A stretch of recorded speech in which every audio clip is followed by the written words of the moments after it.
Sabi nila, sa bawat kilos ng puso, may lihim na direksyon na hindi natin napapansin. Minsan sa pag-click ng isang app, may destinasyong hindi mo akalaing pupuntahan. At sa pagitan ng booking confirm at arrive at destination, doon pala nagsisimula ang pag-ibig na hindi mo kailanman hinanap, pero ikaw mismo ang tinatawag nito. Ako nga pala si Kyle, mahilig sa kape at tahimik. Pero noong araw na yon, walang katahimikan. Late ako. May client meeting ako sa BGC at nasa Caloocan pa ako.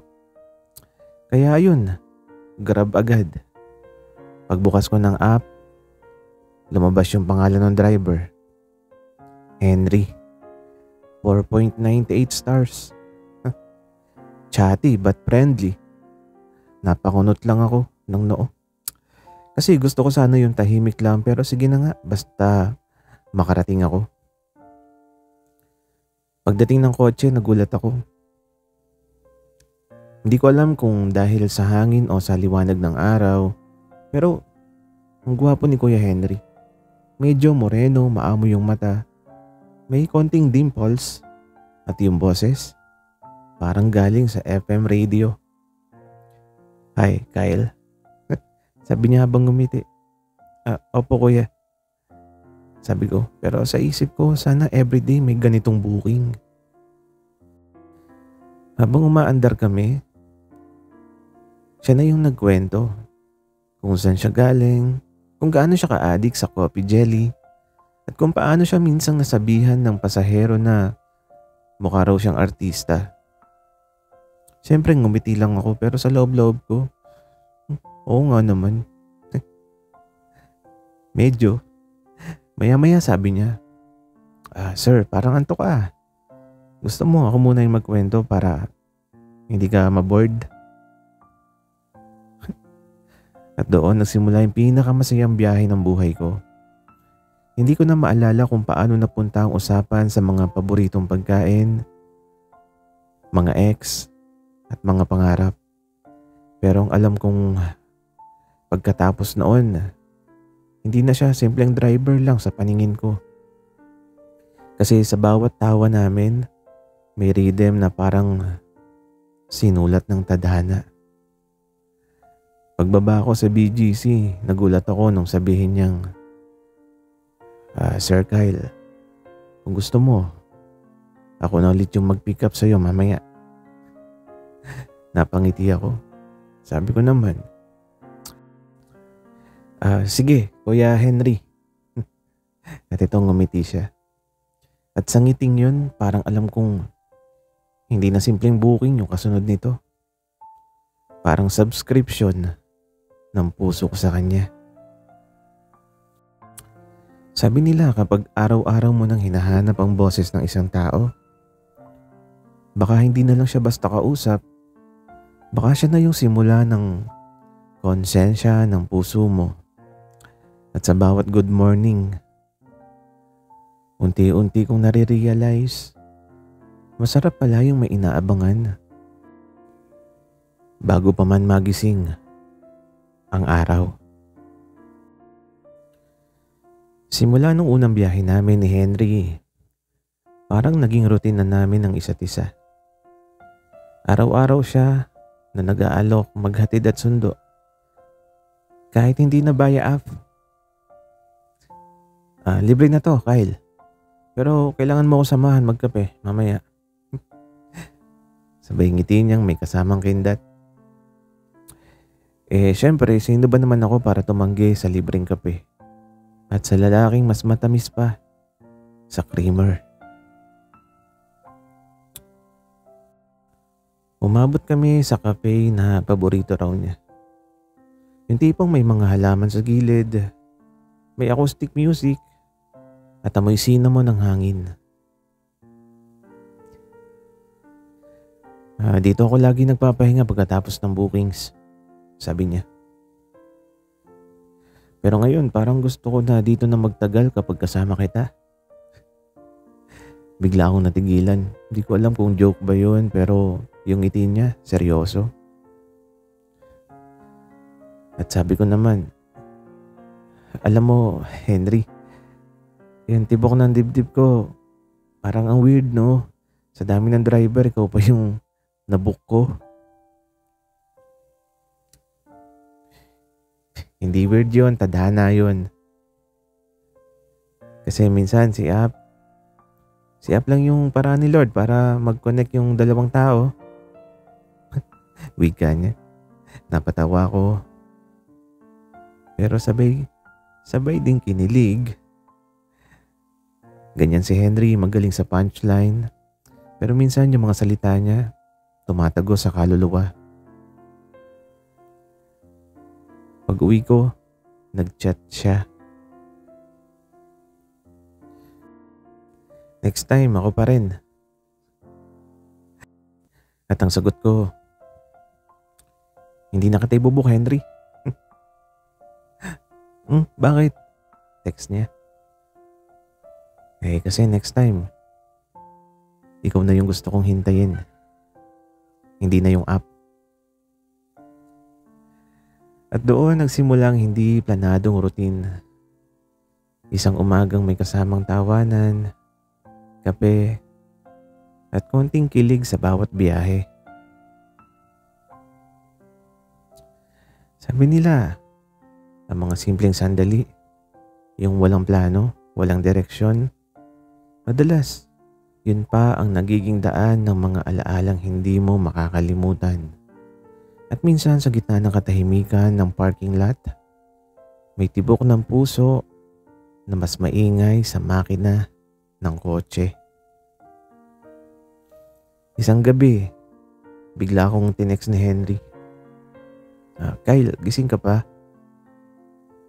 Sabi ko naman, oo, bakit? Tambay tayo, walang biyahe. Gusto ko lang ng kausap. At eto, syempre, game ako kagad. Kilala ko si Henry. Hindi siya yung mahilig magdrama. Pero, nang gabing yun, may kakaibang lambing ang tono niya. Pagdating ko sa parking lot sa may Quezon City, andun siya. Nakasandal sa kotse, naka-white na shirt lang at may hawak na 2 cup ng milk tea. Tigisa tayo. Sabi niya. Huwag mong sasabihin ayaw mo ng pearls. Natawa ako. Hindi basta ikaw kahit pearls pa ng langit inumin ko. At ito nagkatinginan kami, yung tipong saglit lang pero mahaba sa pakiramdam. Tahimik lang kami habang pinapanood ang ilaw ng mga kotse, hangin, tugtog ng mga kuliglig at si Henry sa tabi ko. Para bang kumpleto na yung gabi. Bigla siya nagsalita. Alam mo Kyle, ang tagal ko nang nagdadrive sa gabi. Sanay ako sa mga pasahero na paiba-iba. Pero ngayon lang ako naghintay ng isa. Hintay? Tanong ko. Oo. Hintay kung kailan ulit kita mabubuk. Ngumiti siya. Yung ngiting may kasamang pahiwatig na hindi lang biro. Hindi ko alam kung hangin lang o init ang damdamin pero habang nakatingin ako sa kanya, parang gusto kong sabihin na, Henry, ako na lang araw-araw mong i-drive. Pero hindi ko sinabi. Ang ginawa ko lang, humilig lang ako sa balikat niya. Tahimik lang kami.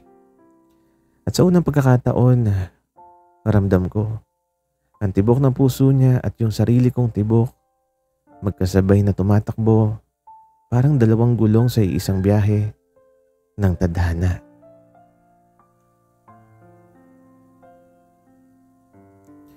Sabi nila kapag gusto mo ang isang tao, hindi mo kailangan sabihin agad. Kasi minsan, sapat na yung paraan. Kung paano mo siya ginigising at kung paano kanya tinatawag sa umaga na parang boses niya ang alarm ng puso mo.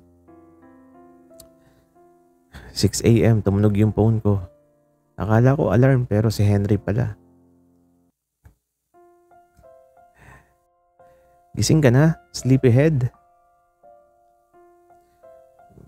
Hindi pa. Anong meron?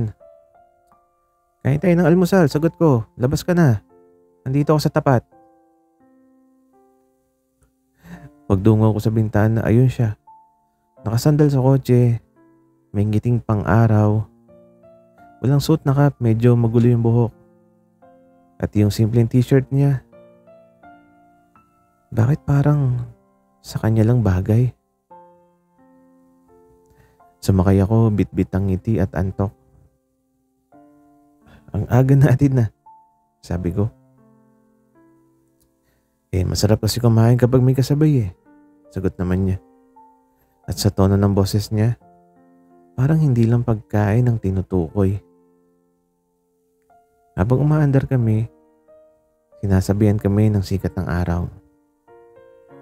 Binuksan niya yung bintana, pumasok yung malamig na hangin at yung amoy ng kape na hawak niya. Nilagay niya sa cup holder sa gitna. Tapos sabi niya, tikman mo. Buro ko yan. Sinubukan kong uminom. Sobrang tapang. Katulad ko, sabi niya sa ngiti. At ito napatawa ako. Oo nga pero may tamis din. Katulad mo. At doon natahimik ako kasi parang hindi na biro Hindi na biro yung umagang yun. Pagdating namin sa Tagaytay, may overlooking, bumili kami ng tapsilog, tahimik lang kami habang kumakain. Pero ang mga mata namin nag-uusap. Minsan siya yung unang ngumingiti, minsan ako. Walang kailangan sabihin, walang kailangang ayusin, simple lang. Masarap, magaan, totoo. Bago kami umalis, sabi niya, Kyle, alam mo ba kung bakit gusto ko yung ganitong oras? Bakit? Kasi sa umaga, walang traffic, walang ingay, at walang ibang iniisip kundi kung sino yung gusto kong makasama. At habang nagmamaneho siya pa uwi, doon ko naramdaman na hindi na ito basta morning drive.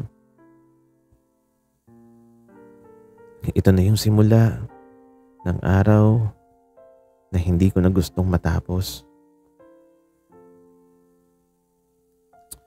Sabi nila ang sasakyan daw ay parang puso. May mga daang patag, may lubak, minsan may traffic pero kapag tama ang driver kahit saan ka dalahin, pakiramdam mo safe ka. At sa kotse ni Henry, doon ko natutunang magtiwala. Hindi lang sa biyahe, kundi sa tao sa tabi ko. Araw-araw na kaming magkasama ni Henry. Minsan may kliyente akong ka-meeting, siya yung nagdadala pagkatapos kakain kami sa kung saan lang mapadpad. Yung tipong walang itinerary pero palaging masaya.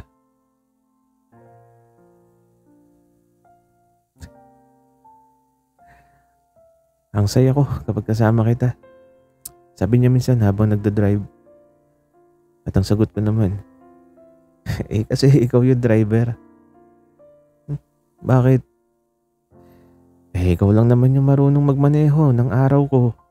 Wika ako. Napangiti siya. Tumingin sandali bago bumalik sa daan. Baka maaksidente tayo niyan sa mga banat mo, sabi niya. Pero halata sa ngiti niya na gusto niya yun. Dumaan kami sa may baybayin. Pinark niya yung kotse. Tahimik ang hapon, yung araw. Parang hinahalikan ang dagat. At eto tumingin siya sa akin. Ang ganda, no? Sabi niya. Oo, ang ganda ng view. Sagot ko naman. Pero mas maganda kapag ikaw yung katabi. Wika niya ulit. Hindi ko alam kung hangin lang ba o tadhana. Pero bigla kong naramdaman yung kamay niya, dahan-dahang humawak sa akin. Mainit, mahinahon at totoo. Hindi ko binawi. Kasi sa sandaling yun, parang alam kong hindi ko na rin kayang bitawan. Tahimik lang kami, walang salita, pero puno ng damdamin. Hanggang sa lumingon siya, malapit, at sa pagitan ng hinga naming dalawa, nangyari ang isang halik na hindi planado pero tamang-tama sa lahat ng mali ng mundo. Hindi siya mapusok, hindi rin bastos. Simpleng halik lang pero ramdam ko may pangakong kasama. Pagkatapos nun ngumiti siya. Booking confirm. Sabi niya sabay tawa. Napatawa rin ako. Sira ka talaga. Wika ako. Hindi, ibig kong sabihin, ikaw na yung last trip ko. At doon sa loob ng kotse ni Henry, doon ko natagpuan ang pinakamasarap na destinasyon. Ang puso niya. Sabi nila kung gusto mong makilala ang isang tao, isama mo raw siya sa biyahe. Doon mo malalaman kung gaano siya kahaba ang pasensya. Kung paano siya ngumiti sa traffic. At kung kaya ka pa rin niyang mahalin kahit nawawala na kayo sa daan. At sa biyahe naming yun ni Henry, doon ko napatunayan na kahit saan kami dalahin ng kalsada, basta magkasama kami, laging tama ang direksyon.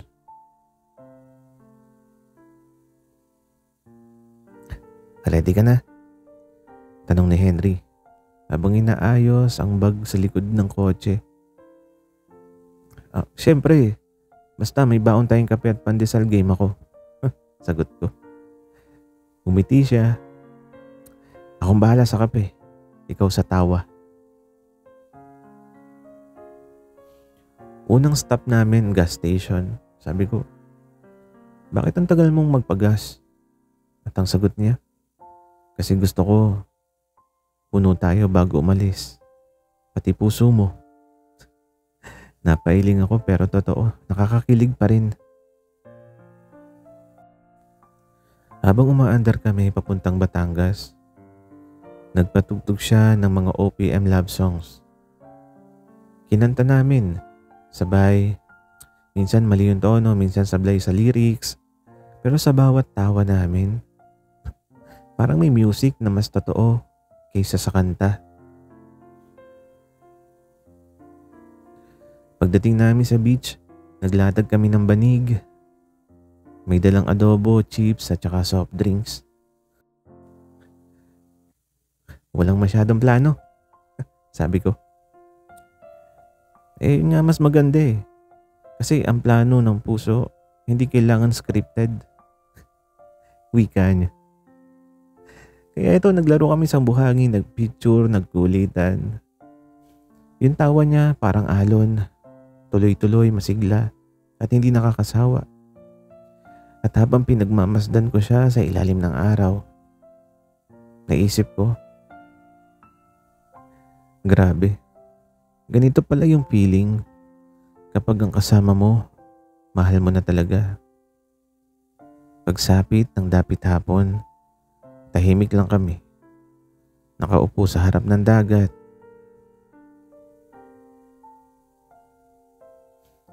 Henry, minsan gusto kong i-post to, sabi ko. Para huwag matapos.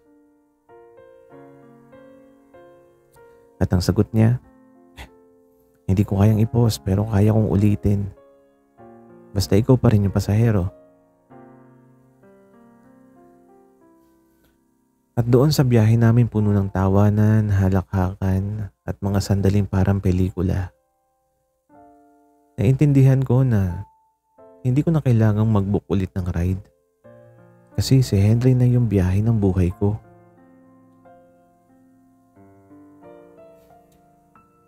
Sabi nila kapag nagmamahal ka, hindi lang dapat ngayon ang iniisip mo, kundi pati kung sino yung gusto mong katabi bukas at sa susunod pang mga araw na wala ka nang kailangang hanapin dahil ang tunay na pag-ibig hindi lang umaandar, nagdadrive din patungo sa pangarap.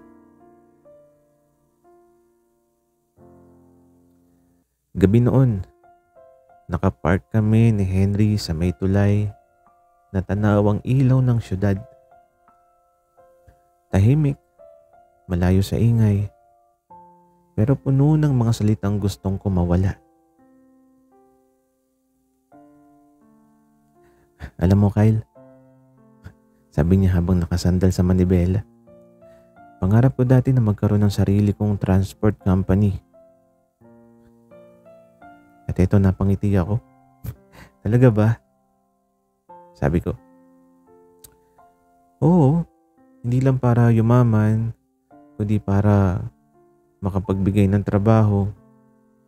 Gusto ko yung mga kagaya kong dating pagod sa biyahe, makahanap ng dahilan para bumangon araw-araw. Wika niya. Tahimik ako nakikinig. Sa bawat salitang binibitiwan niya, mas lalo kong nakikita kung gaano siya kabuti. Ang ganda ng pangarap mo, Henry. Sabi ko. Baka isang araw may logo ka na dyan sa kotse mo na pangalan mo mismo. At etong ngumiti siya. Sabi niya, Oo, pero dapat may kasama. Henry and Kyle Transport Services. Natawa ako. Oh, aba, partner na agad. Wika ako. Di ba sa lahat ng biyahe ko, ikaw lang naman yung ayokong i-drop off. Biglang natahimik ang paligid. Tumingin ako sa kanya. At yung ngiti niya, parang siguradong sigurado sa sinabi niya.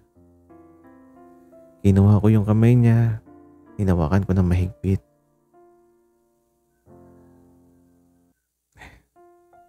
Pangarap ko rin yan, sabi ko.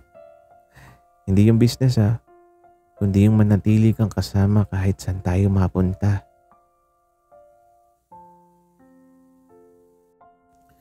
Nagtagal kaming ganun, nakatingin sa mga ilaw ng lungsod. Hawak ang kamay ng isa't isa at ipinangako namin kahit anong mangyari, kahit saan kami dalahin ng buhay. Babalikan namin yung sandaling yun, kung saan nagsimula ang mga pangarap na sabay namin binuo. At sa unang pagkakataon, hindi na ako natatakot sa bukas. Kasi alam kong sa dulo ng lahat ng biyahe, nandun si Henry. Naghihintay, ngumingiti, nag-aabot ng kape.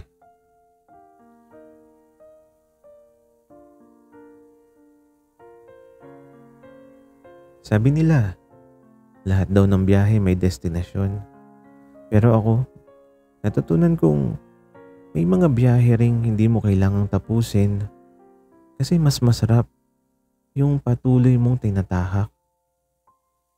Kasama ang taong natutunan mong mahalin sa bawat liko, sa bawat preno, sa bawat patak ng ulan.